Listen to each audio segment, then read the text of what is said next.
Hello everyone, स्वागत है आप सभी का आपके अपने यूट्यूब चैनल अध्ययन मार्ग पर। फ्रेंड्स, आज की वीडियो में हम सीटेट फरवरी 2026 में नंबर सिस्टम के डे 2 की क्लास को देखते हैं। आज हम बात करेंगे मैथ्स के कुछ लॉज को जो हमारी कैलकुलेशन को इजी बनाते हैं और साथ ही आपके एग्जाम में इनसे क्वेश्चन भी देखने को मिलते हैं।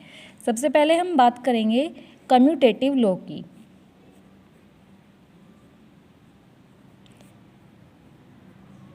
इसे हिंदी में क्रम विनिमय नियम भी कहा जाता है।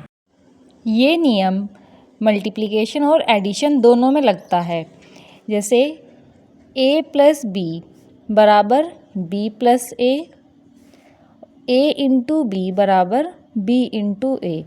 क्रम विनिमय, जैसे इसके नाम से पता चल रहा है कि अगर हम इनके क्रम को सीक्वेंस को आगे पीछे कर दें एडिशन में और मल्टीप्लिकेशन में, तो उससे हमारे आंसर पर कोई भी इफेक्ट नहीं पड़ता है। दोनों केस में आंसर हमारा सेम आता है। एक एग्जाम्पल लेकर देखते हैं हम इसका। 2 + 8 = 10। और अगर मैं इनके ऑर्डर को चेंज कर दूं, पहले 8 लिख दूं और बाद में 2 लिख दूं, तो क्या हमारे आंसर पर कोई इफ़ेक्ट पड़ा है? नहीं, कोई भी इफ़ेक्ट नहीं पड़ा है। दोनों केस में हमारा आंसर सेम है।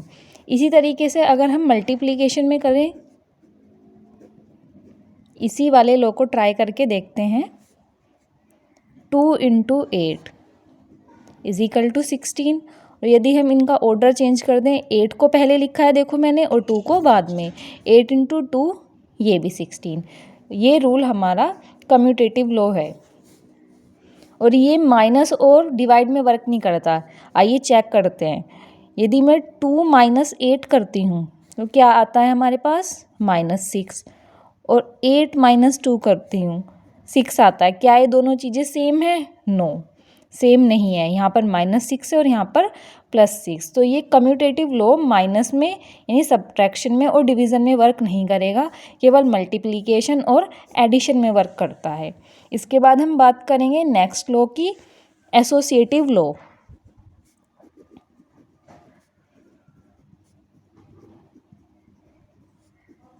इसे हिंदी में हम साहचर्य नियम कहते हैं। साहचर्य नियम। कम्यूटेटिव लॉ 2 डिजिट के ऊपर काम करता है, यानी इसमें हमें 2 संख्या लेनी होती हैं। एसोसिएटिव लॉ 3 डिजिट के ऊपर काम करता है और ये भी प्लस और मल्टीप्लिकेशन में यूज़ होता है। कैसे? a + b + c बराबर है a + b + c के। यानी यदि मैंने 3 संख्या ली हैं और मैं पहले 2 को जोड़ूं, फिर उसमें बाद में तीसरी वाली जोड़ूं, या पहले बाद की 2 संख्या को जोड़ूं और फिर उसके बाद पहली वाली संख्या को, तो उससे हमारे आंसर पर कोई भी इफेक्ट नहीं पड़ता है। दोनों केस में हमारा आंसर सेम आता है। ये कंडीशन आपकी प्लस के साथ भी है और मल्टीप्लाई के साथ भी। जैसे a cross b cross c बराबर है a cross b cross c के। एसोसिएटिव लॉ के एग्जाम्पल देखते हैं हम। पहले एडिशन के लिए देखेंगे। सपोज हमने 3 नंबर लिए हैं 2, 3 और 5।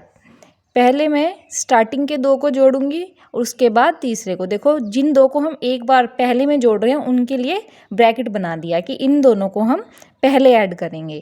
क्या आ जाता है हमारे पास? 5 + 5 = 10। और यदि मैं पहली संख्या को बाद में जोड़ूं और बाद की दोनों को पहले जोड़ लूं, मतलब इस बार हमने क्या करा है? ब्रैकेट 3 और 5 पे बना दिया है। पहले हम 3 और 5 को जोड़ेंगे, 2 एज इट इज़ रखेंगे, 5 और 3 यहाँ पर ये जुड़कर 8 आ जाता है और बराबर 10। तो देखिए हमारा आंसर क्या है? दोनों केस में सेम आंसर आया है। तो साहचर्य नियम यही कहता है कि पहले 2 डिजिट के ऊपर हम एडिशन करें या पहले हम बाद की 2 डिजिट के ऊपर एडिशन करें और फिर पहले वाली जोड़ें, दोनों केस में आंसर सेम रहेगा।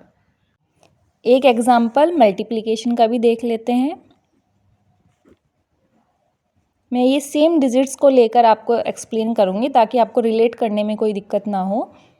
2 × 3 × 5, 2 × 3 करने पर 6 × 5 30 आ जाएगा। यदि हम लास्ट के 2 डिजिट्स की मल्टीप्लाई पहले करें और पहली वाली की बाद में करें, यानी 2 इंटू 3 इंटू 5, इन दोनों की पहले करते हैं। 3 into 5 15 is equal to 2 into 15 30। तो यहाँ पर भी हमने देखा कि हमारा आंसर दोनों केस में सेम आया है। तो ये एसोसिएटिव लॉ है जो एडिशन और मल्टीप्लिकेशन दोनों के ऊपर वर्क करता है। और ये भी कम्यूटेटिव लॉ की तरह माइनस और डिवाइड में काम नहीं करता है, यानी सब्ट्रैक्शन और डिवीज़न पर ये लॉ वर्क नहीं करेगा। इसके बाद हम एक और हमारा लॉ होता है, उसकी बात करते हैं, डिस्ट्रीब्यूटिव लॉ। इसे हिंदी में हम वितरण नियम या बंटन नियम के नाम से जानते हैं। वितरण नियम या फिर बंटन नियम, जैसे कि इसके नाम से पता चल रहा है वितरित, डिस्ट्रीब्यूटिव, कि हमें किसी चीज़ को डिस्ट्रीब्यूट करना है। तो यहाँ पर या तो हम एडिशन को मल्टीप्लिकेशन के ऊपर डिस्ट्रीब्यूट करते हैं या मल्टीप्लिकेशन को एडिशन पे। जैसे a इंटू बी प्लस सी, यहाँ पर हमने लिया है a इंटू बी प्लस सी। इसमें दो तरह के साइन होते हैं, एक तो मल्टीप्लिकेशन और दूसरा एडिशन।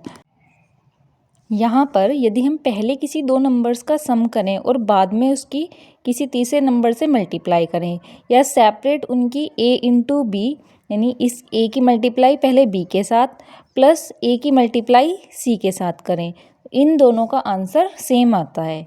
दूसरे शब्दों में मैं कहूँ a into B plus C बराबर होगा a into B plus a into C के। इसे भी एक एग्जाम्पल से चेक करेंगे। हम अपनी ये डिजिट्स लेकर चलते हैं, इसमें भी 2, 3 और 5।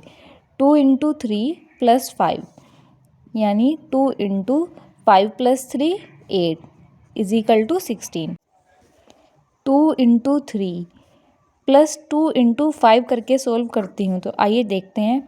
2 into 3 6 plus 5 into 2 10 is equal to 16।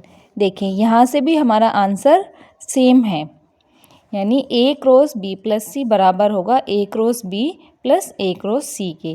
हम उसे ऐड करके बाद में गुना करें या पहले सेपरेट इसको गुना करके बाद में जोड़ लें, तो हमारे आंसर पर कोई भी प्रभाव नहीं पड़ता है। दोनों केस में हमारा आंसर सेम रहेगा।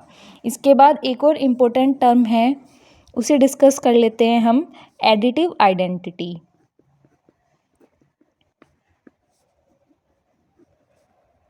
इसे हिंदी में हम बोलते हैं योज्य तत्समक।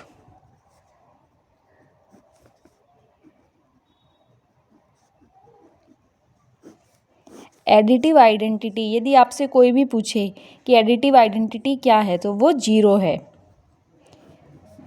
एडिटिव आइडेंटिटी ऐसा नंबर होता है कि हम उसे किसी भी नंबर में जोड़ें और वो नंबर एज इट इज़ रहे, उस नंबर में कोई भी डिफरेंस ना आए, तो वो 0 होगा। कि हम 0 को किसी भी नंबर में जोड़ें और वो नंबर ऐसी ही रहे। जैसे a प्लस 0 बराबर a। यदि मैं 2 प्लस 0 करती हूँ तो 2 आएगा, 3 प्लस 0 करती हूँ 3 आएगा। माइनस में भी वर्क करता है, जैसे -3 प्लस 0 करूँगी मैं तो -3 आएगा। हमारी एडिटिव आइडेंटिटी 0 है। ये आपके लिए बहुत ही इंपॉर्टेंट है, एग्जाम में इससे रिलेटेड क्वेश्चंस आ जाते हैं। इसी तरीके से हम बात करेंगे एडिटिव इनवर्स की। एडिटिव इनवर्स, इसे हम हिंदी में योज्य प्रतिलोम कहते हैं। योज्य प्रतिलोम, इनवर्स मीन्स उल्टा, या दूसरे शब्दों में कि हम किसी नंबर में ऐसा क्या जोड़ें कि हमारे पास 0 आ जाए। कोई संख्या है, उसमें क्या जोड़ें कि हमारे पास आइडेंटिटी आ जाए। जो वो नंबर हम जोड़ते हैं उसे ही इनवर्स कहते हैं। किसी भी नंबर में हम अगर a में -a जोड़ दूँ मैं, 0 आ जाएगा। सपोज़ 3 है, 3 में अगर मैं -3 जोड़ देती हूँ, यहाँ प्लस माइनस -3 बराबर 0, यहाँ से 0 आ रहा है। एडिटिव इन्वर्स के लिए बस आपको इतना ध्यान रखना है कि कोई भी नंबर है उसका एडिटिव इन्वर्स उसका साइन चेंज करके हमें मिलेगा।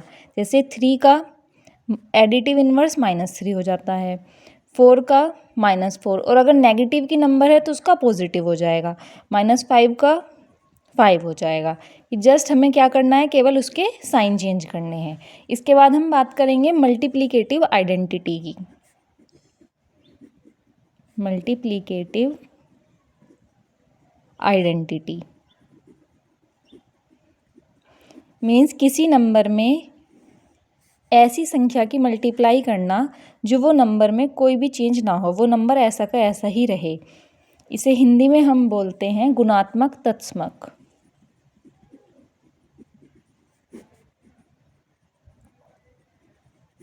मल्टीप्लिकेटिव आइडेंटिटी होती है 1। कैसे? जैसे हमें 5 इंटू क्या करें कि 5 ही आ जाए 1, 3 इंटू 3 यानी 3 इंटू 1 करने के बाद हमारे पास क्या आया 3 आया है। 1/2 इंटू 1 करेंगे तो 1/2 आएगा। यानी ऐसा नंबर जो सबके साथ हम मल्टीप्लाई कर रहे हैं और सेम वही नंबर आ रहा है जिसके साथ हम मल्टीप्लाई कर रहे हैं, आंसर में कोई भी इफेक्ट नहीं पड़ रहा, वो होता है हमारा मल्टीप्लिकेटिव आइडेंटिटी। और ये 1 ही है, ये यूनिवर्सल है, सभी केस में यही रहेगी, कहीं पर चेंज नहीं होगी। इसी के साथ इसमें हम बात करेंगे मल्टीप्लिकेटिव इन्वर्स की।